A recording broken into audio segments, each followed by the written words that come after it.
imagine, right? Like, just imagine living in a time when an apparently, like, ordinary man could be living this double life, Yeah. hiding a truly monstrous secret. I mean, that's the story that we're going to get into in this deep dive. That's The case of Peter Manuel, the Beast of Birkinshaw. and it's really a story that shows how violence can escalate.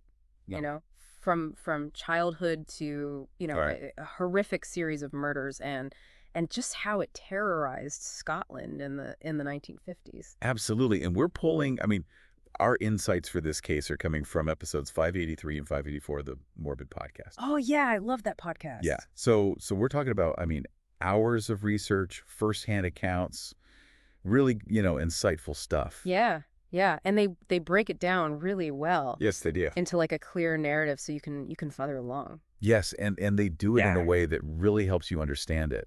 Yeah, and this is, I mean, this might seem like a really old case from the past, but the themes that it explores, I think, are so relevant today. Oh, yeah. The nature of evil, it's hard to predict violence. Yeah. And also just the search for justice. Absolutely. So to really understand the Beast of Birkinshaw, we have to kind of go back to the beginning. Right. To Peter Manuel's early life. Yeah, to his origins. Yeah, and so he was born in New York, Yeah. right, to Scottish immigrants. Yeah. And then the family moved back to Scotland when he was just 5. Okay, so he was pretty young. Very young. Imagine, like, that kind of... Oh, yeah. I mean, uprooting your whole life and moving countries, cultures. Absolutely. I mean, that's got to be really difficult for a kid, especially at that age. At such a young age. Yeah, when you're still developing. Yeah. And it seems like, for Manuel, it seems like this kind of coincided with the emergence of some really troubling behaviors. That's interesting. So what sort of things was he doing? So his criminal career, I mean, Yeah. believe it or not, began at like the very young age of 10. Wow. I mean, with petty theft. Yeah. But then it escalated. Mm. I mean, by his teens, he was already being violent. And it was specifically directed toward women. So there was a pattern there. There was a pattern. Yeah. Yeah, that's really important, right? Because it's not just that he was a criminal. Right. But it was the aggression, the fixation on women. Exactly. So at 14, right, he was wielding an axe during a robbery. I mean, think about that. Oh my God. The terror of the people he was targeting. Oh yeah. And then we see him attacking sleeping women. Oh my goodness. With a hammer, escalating to, attempted rape.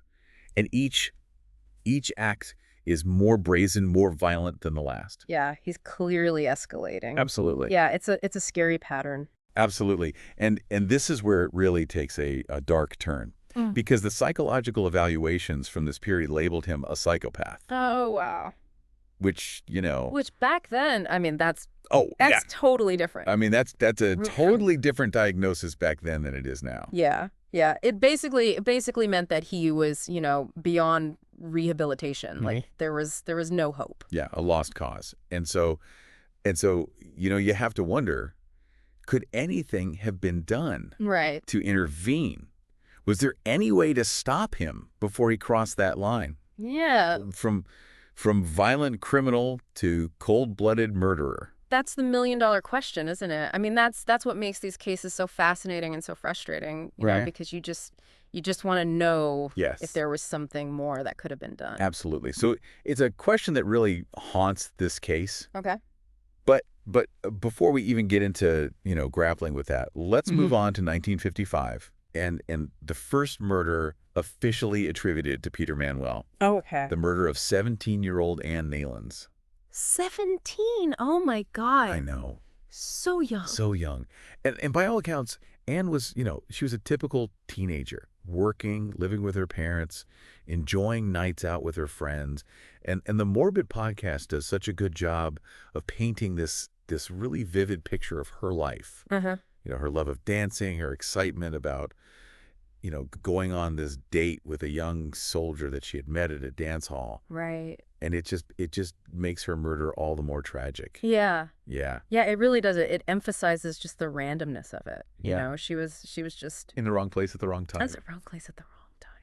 Targeted, seemingly at random. Yeah, it makes you think that like that could happen to anyone. Absolutely. It's scary. It is. So Anne goes to this dance, right? She meets this soldier, and they make a date for later. Mm-hmm. But as young men sometimes do, right? He has a little bit too much to drink. Oh, no. And completely forgets about their plan. Wow. Yeah. That's gotta sting. Oh, I know. So she's just there, standing at the bus stop, stood up. Yeah. And you can just imagine how she must have felt. Oh, yeah. Disappointed, probably a little bit frustrated. Yeah, definitely. Yeah. And, you know, and that detail, that feeling of frustration, mm-hmm. I mean, that's actually kind of important because the bus driver who saw her later that night remembers seeing her on the bus, right? And remembers specifically that she seemed irritated. Oh, wow. So, yeah, I mean, she was probably still, you know, smarting from this slight. It's kind of like a, you know, little glimpse into her state of mind right before. Yes, exactly. Just hours before her murder. Wow. So the next day, her body is found on a golf course. She had been brutally beaten. I mean, her clothes torn, her underwear missing. Oh my God. And there was just clear evidence of a struggle that she had fought for her life. Wow.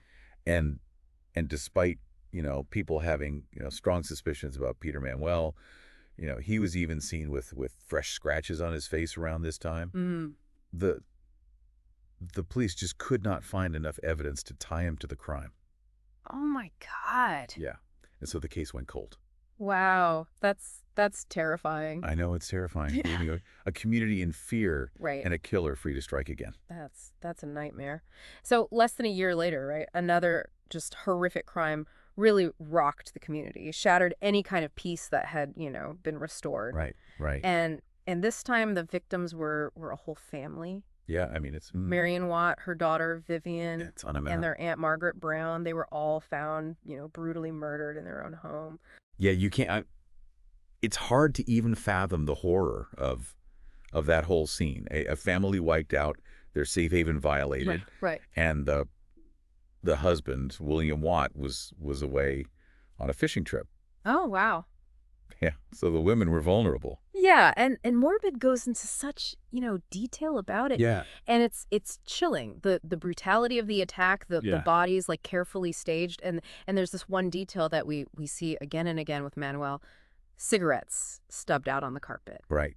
What do you think that says about him?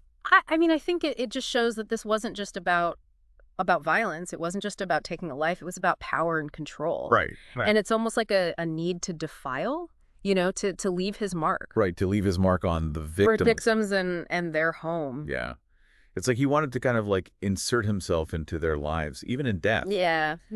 And that's actually even more apparent, I think, when you consider what investigators found at a nearby house. Okay. So this house, it had been ransacked. I mean, canned goods dumped, mud tracked throughout. And yes, more cigarettes stubbed out on the carpet. Wow, so it's like the same MO. Same MO. And they believe that he was using this house as a lookout point. Oh, wow. Yeah, a place to watch the Watts before the attack. I mean, that level of premeditation is just, it's disturbing, right? Yep. It suggests that it wasn't a crime of passion. It wasn't, you know, like a sudden outburst. I mean, it was calculated, planned, executed with this cold heart. It's hard to even comprehend. Yeah. So as the community is grappling with, you know, this just unimaginable tragedy, right, the finger of suspicion actually fell on William Watt. Really? The husband and father. Oh, wow. So the one who was away? Who was away, yeah. And he was actually publicly criticized for being away on a Sunday. Yeah. Judged for not being there with his family. I mean, I guess it makes sense, but it's also kind of like, how do you know? You know, right. You weren't there. It's a reminder of how quickly we as humans kind of jump to conclusions, right, yeah, and how easily we assign blame without knowing all the facts, and also just like the immense pressure. Oh, absolutely. That investigators must have been under to find the killer and to bring some closure to a community that's just. I mean, they must have been terrified. Oh, I'm sure. I'm sure they were. So the police, they initially really focused on William Watt. Okay. And they made him their prime suspect. Okay. But there just wasn't the evidence. And that's when a familiar name resurfaces. Okay. Who? Peter Manuel. Oh gosh. Yeah. So he's back in the picture. He's back. So at this time Manuel is actually serving time for yet another robbery. Oh, okay. but he just couldn't help but insert himself into the investigation. Oh, wow. Yeah. So what did he do? So he wrote to Watt's lawyer Uh-huh. claiming that, he knew who the real killer was. Really? Yeah. And offered to provide information In exchange for... in exchange for early release. Oh my gosh. So it's like he was almost playing a game with them. It really is, Like a cat and mouse game. Yeah, yeah. Yeah. He was reveling in his knowledge of the crime. Right. You know? He knew details that hadn't been made public. So how did they know that he actually knew things? Right, right. I mean, and it just makes you wonder, right? Was he genuinely trying to help? Right. Or was this just another way for him to kind of exert control? Right, to be in control of the situation. Yeah. Yeah. And I bet that was a really tough question Hey. for investigators, right? Because he had this reputation of being a liar. Right, a manipulator. Yeah. Yeah, and so how do you separate the truth from fiction? Right, yeah. How do you know what to believe? Yeah. Especially when the stakes are so high. Absolutely. And it's a dilemma that would continue to haunt them as Manuel's crimes continued to escalate, because unfortunately his release from prison in 1957 didn't mark the end of his reign of terror. Oh, so it gets worse. It gets worse. Oh my God. Yeah. This is heavy stuff. Yeah. And his crimes actually become even bolder, even more seemingly random. So it's like he was just testing the limits. Yes. Yeah. Pushing the boundaries of what he could get away with. Wow. So first there's the murder of Sidney Dunn, Okay. a taxi driver in Newcastle, England. Oh, wow. Yeah, he was found with his throat cut, shot in the head. Oh my God. But nothing had been stolen. Oh, wow. So it seems like a purely sadistic act. Yes, I mean devoid of, any clear motive. Yeah. Other than, the sheer thrill of taking a life. That's chilling. Yeah. And then back in Scotland, 17-year-old Isabel Cook disappears on her way to a dance. Oh my gosh, another young woman. Another young woman. Yeah, it's like Anne Nealon's all over again. A chilling echo, yeah. Yeah, just vanished. Full of life, vanished without a trace. Wow. And then the most horrific crime yet. Okay. The Smart family. Oh no. Peter Smart, his wife Doris, and their 11-year-old son Michael were all found shot to death in their home. Oh my God. This is awful. I know. The scene was eerily familiar. The family seemingly killed in their sleep. The house ransacked.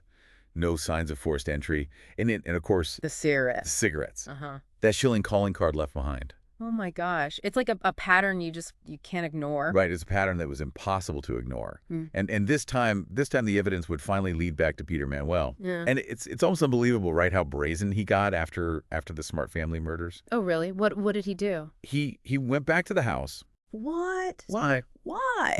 Not to steal anything. He went back to eat their food, to lounge around in their living room. He even fed their cats. Oh my God. That is just depraved. It's a level of depravity that is just it's hard to even fathom. Yeah, it's like he was trying to erase them completely and replace them and take over their life in their own home. Yeah. Yeah. It's just chilling to think about. And it gets even more unsettling because we learn later that he also tried to break into the Smart's neighbor's house. Oh gosh, he was still at it. I know. Yeah. Just days after the murders. Oh, right. And the homeowner, she woke up, yelled for her husband to, get their guns. And that's what scared Manuel off. Oh my goodness. So their quick thinking really saved their lives. I know. Wow. That's incredible. It's terrifying to think, how many more lives might have been lost. Yeah, it makes you wonder if he hadn't been caught. So how did they finally catch him? I mean, it seemed like a stroke of luck. Right. But it was actually just really good old-fashioned police work and a deep understanding of psychology. Yeah. So Superintendent Alex Brown, who was this, detective known for his really methodical approach, right? Okay. And his keen insight into human behavior. Yeah. Really played a crucial role in this. Okay. And he recognized that the key to breaking Manuel was to appeal to the one shred of humanity that he seemed to possess. Okay. What was that? His love for his parents. Ah, so they used that. They used that against him. Wow. Yeah. So they searched his house and they found, evidence linking him to other robberies. Okay. But instead of arresting him right away, Okay. they took him to the station and told him that they were going to charge his father with the crimes. Oh, wow. That's a bold move. I know. Yeah. And Brown knew this would be like Manuel's breaking Well, point. yeah, I mean, He couldn't yeah. he couldn't bear the thought of his elderly father, Yeah. going to prison for his crimes. Yeah. And that's exactly what happened. So he confessed? He confessed. He broke down and confessed to not only the Smart family murders, but also the Watt family murders, Ann Nealon's, Isabel Cook. Oh my goodness. He confessed to all of them? All of them. He gave detailed confessions for each murder. He even led the police to Isabel Cook's body. She was buried in a field. Wow. And the phrase he used when they found her body is so chilling. What did he say? He said, "I think I'm standing on her." Oh God. That's just, it sends shivers down my spine. I know, just no remorse, no Yeah. empathy in those Mhm. words. I mean, it just speaks to a profound detachment Right. from the reality and the gravity of his actions. Yeah, it's like he wasn't even human. Yeah. And even with, the overwhelming evidence against him, he initially pleaded not guilty. Wow. I mean, how could he? I know. Yeah. And then in a move that really shocked everyone in the courtroom, he dismissed his lawyers and decided to represent himself. Oh my God. So he thought he could do a better job than his lawyers. Yeah. Just, it's classic narcissistic tactic, right? Yeah. A belief that he was smarter than everyone else, that he could manipulate the system. Yeah, it's that arrogance Yeah. that you see in a lot of these kinds of criminals. Yeah. And he actually tried to blame William Watt for the murder of his own family. Oh my God, that's unbelievable. I know, but the evidence was just too strong. And after just a sensational trial, Uh-huh. Manuel was found guilty of 7 murders Wow. and sentenced to death by hanging. Oh my goodness. His execution was on July 11th, 1958. Mm. It was a really quiet affair. Only attended by a few people. Mm-hmm. And that was it. The Beast of Birkenshaw was no more. Wow. So what do we take away from all of this? I think, the case of Peter Manuel really forces us to confront the really unsettling reality. Yeah. That evil can really lurk beneath the surface of, seemingly ordinary individuals. Right. Right. It also, raises all these really profound questions about the limitations of our justice system and how we identify, how we address those who pose a threat to society. Yeah. Yeah. It's tough because you want to believe that there's always something that can be done. Right. But sometimes it feels like there are just, some people out there who are just Right. beyond help. And Manuel's, his escalation from petty thief to cold-blooded killer makes us really wonder, are we doing enough to understand and address the root causes of violence? Yeah. Are we paying attention to the warning signs? Are we taking, necessary steps to prevent these future tragedies? It's a big question, isn't it? It is a big question, and it's a question that we need to keep asking. And that concludes our deep dive into the really chilling story of Peter Manuel, Beast of Birkenshaw. We'll include links to the Morbid podcast episodes in the show notes if you want to explore the source material in more detail.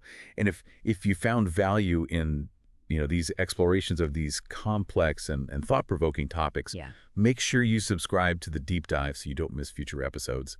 Until next time, stay curious, stay informed, and stay engaged.